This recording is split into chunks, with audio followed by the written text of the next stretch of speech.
Yes, subject is political science. इसको हम civics कहते हैं। Chapter first power sharing. ये पावर शेयरिंग का मतलब है डिवाइडेशन ऑफ पावर। इसकी जरूरत क्यों पड़ी, ठीक, हमें इस बात पे देखना है कि आखिर इसकी जरूरत क्यों पड़ी पावर शेयरिंग की। तो हम बैक में जाते हैं कि जिसके कारण कुछ ना कुछ इसमें कठिनाइयाँ आई होंगी, कुछ परेशानी आई होंगी, ठीक है, कुछ डिमेरिट्स आए होंगे जिसके कारण पावर शेयरिंग करनी पड़ी। ठीक, अब एंशंट में जाते हैं, एंशंट गवर्नमेंट और मॉडर्न गवर्नमेंट। एंशंट गवर्नमेंट में एंशंट गवर्नमेंट कौन कौन सी होती थी, जैसे किंगशिप,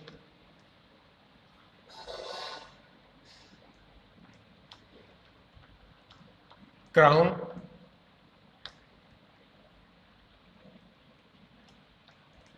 डिक्टेटर,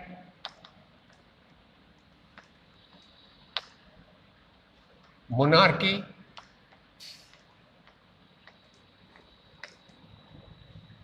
ये कुछ गवर्नमेंट है जो एंशिएंट गवर्नमेंट होती थी। मॉडर्न गवर्नमेंट में हम डेमोक्रेसी,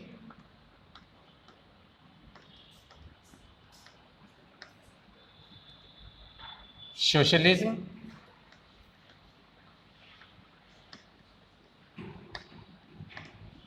कम्युनलिज्म,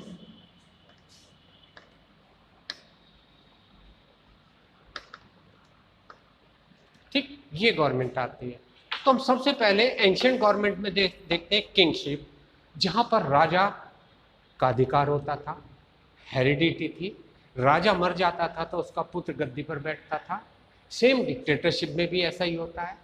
ठीक, तो क्राउन, क्राउन थोड़ा सा अजीब लग रहा है तुम्हें, क्राउन का मतलब होता है ताज। अब तुम कहोगे ताज कैसे गवर्नमेंट में आता है। देखो, ब्रिटेन ने लगभग पूरी दुनिया पर अधिकार कर लिया था, कैप्चर कर लिया था, पूरी दुनिया को उसने जीत लिया था। अब उसमें एलिजाबेथ रहती थी इंग्लैंड में।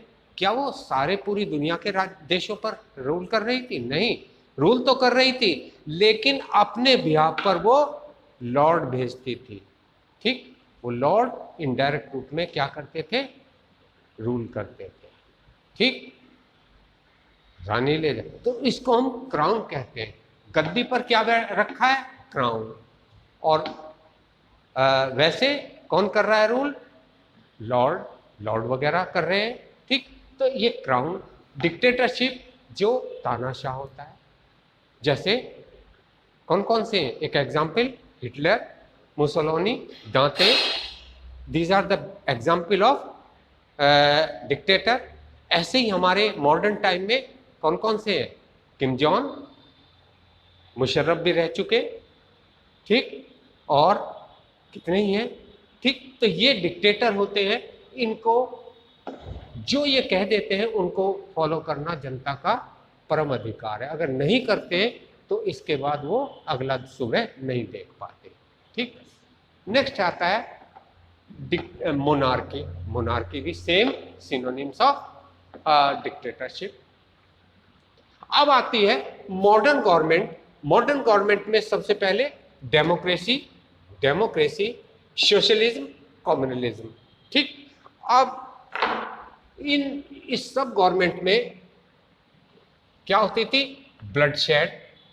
इसमें ब्लडशेड होता था क्योंकि इन्फ्लुएंस देयर कैपिटल, अपने राज्य को बढ़ाना था इनका main object, main motive to influence their capital. अब उसके बाद जब तुम एक राज्य पर आक्रमण कर रहे हो, एक राज्य दूसरे राज्य पर आक्रमण कर रहा है, क्या वो जिस पर आक्रमण कर रहे हो वो चुपचाप बैठेगा? भाई उसकी भी सेना होगी, वो भी लड़ेगी। ठीक है, और जब दोनों सेनाएं लड़ेंगी तो क्या होगा, ब्लडशेड होगा, खून खराबा होगा। बैटल ऑफ फील्ड में वहीं पर पशु मरे पड़े हैं, घोड़े हाथी ये मर रहे हैं, वहीं पर आदमी मर रहे हैं, दोनों का ब्लड एक ही जगह एक ही बैटल फील्ड में पड़ा है। ठीक, अब हम देखते हैं कि वो अगर जरा सा हमारे कट हो जाए शरीर पर कहीं भी, तो हमें कितना दर्द होता है। और उस समय कितने आदमी तलवारों से, तीरों से, भाले से घायल होते थे। ठीक, तो वो कुछ तो मर जाते थे, कुछ क्या होते थे, तड़पते थे। कितना मिजरेबल कंडीशन होगी वो, कितना बुरा समय था वो। ठीक, रात के समय उनको जंगली पशु खा रहे हैं, दिन के समय चील कौवे नोच नोच के खा रहे हैं। तो इसके लिए जब ब्लड शेड था, तो ऐसे स्कॉलर ने कुछ सोचा कि ऐसी गवर्नमेंट का फॉर्मेशन हो जिस गवर्नमेंट में ब्लड शेड ना हो, खून खराबा ना हो, ये मार काट, लड़ाई झगड़े ये ना हो। ठीक है, अब ऐसी गवर्नमेंट का नाम उन्होंने दिया डेमोक्रेसी। ठीक है, democracy democracy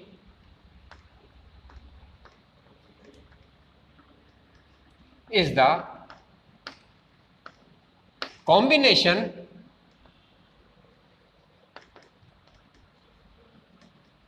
of two words, that is demos और क्रेशिया।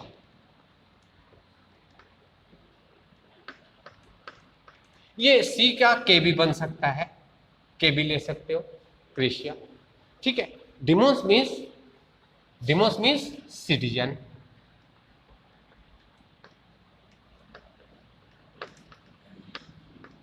क्रेशिया मीन्स स्टेट। और अगर हम इसमें एपोस्ट्रोफी एस लगा दें, सिटीजन स्टेट, किसका राज्य है, नागरिकों का राज्य। ठीक है, इसको इब्राहिम लिंकन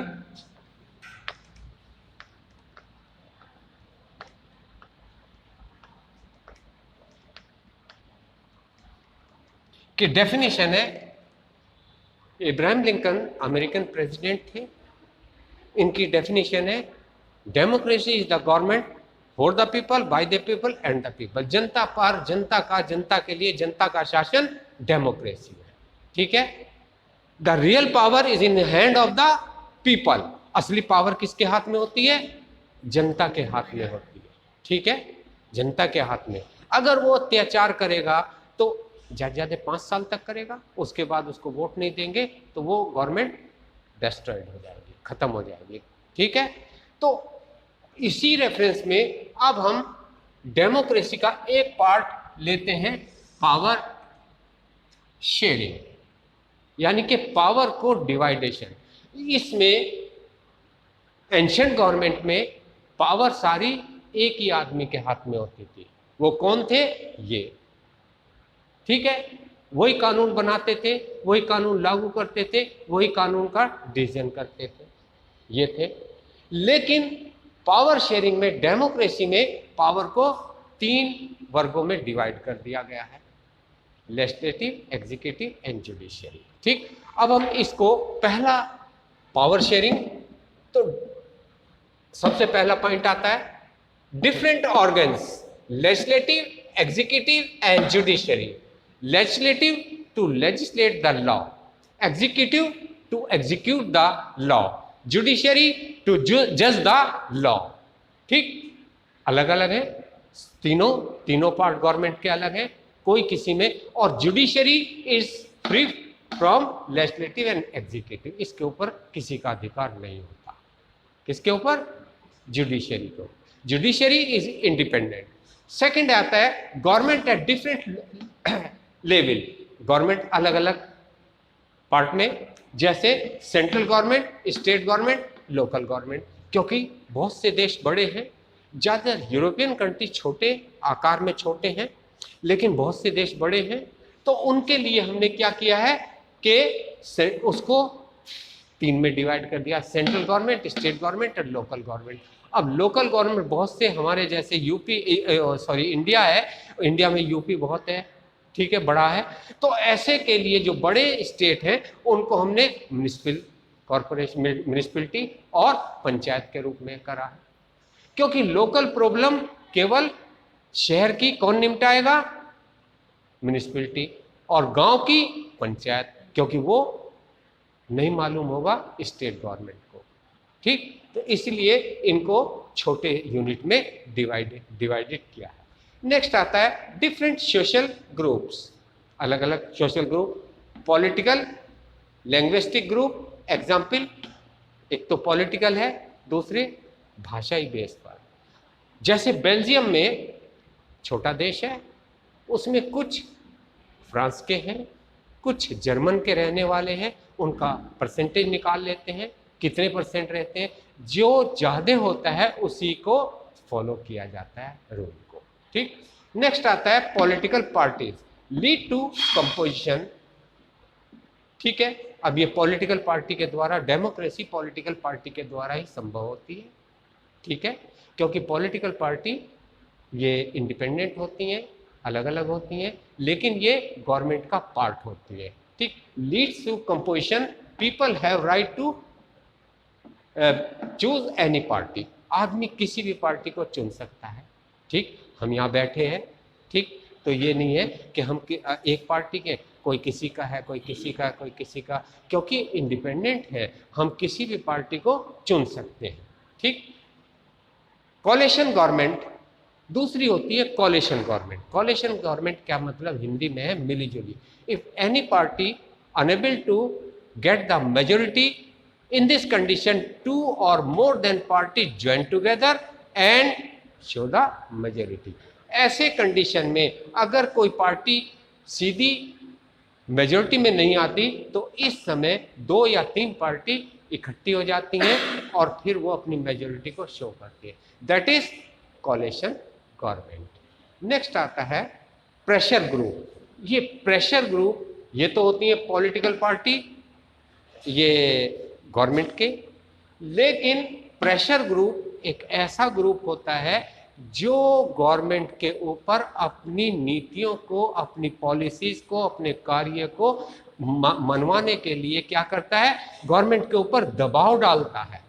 ठीक है, जैसे किसान union, student union, labour union, doctor union. ठीक है, ये यूनियन है।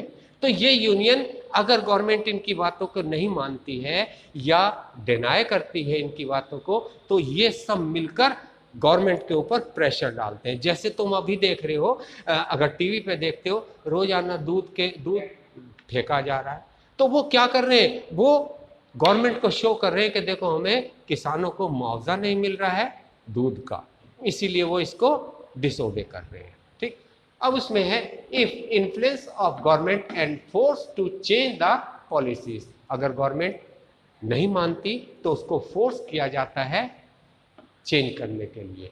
दे आर फार्मर्स, वर्कर्स, इंडस्ट्रियलिस्ट, ये होते हैं। ठीक, ये अपनी नीतियों को, अपनी पॉलिसीज को बनाने के लिए प्रेशर डालते हैं, किसके ऊपर, गवर्नमेंट के ऊपर। ठीक है, नेक्स्ट आता है सोशल, सामाजिक ग्रुप। सामाजिक ग्रुप में force the government to change laws dowry.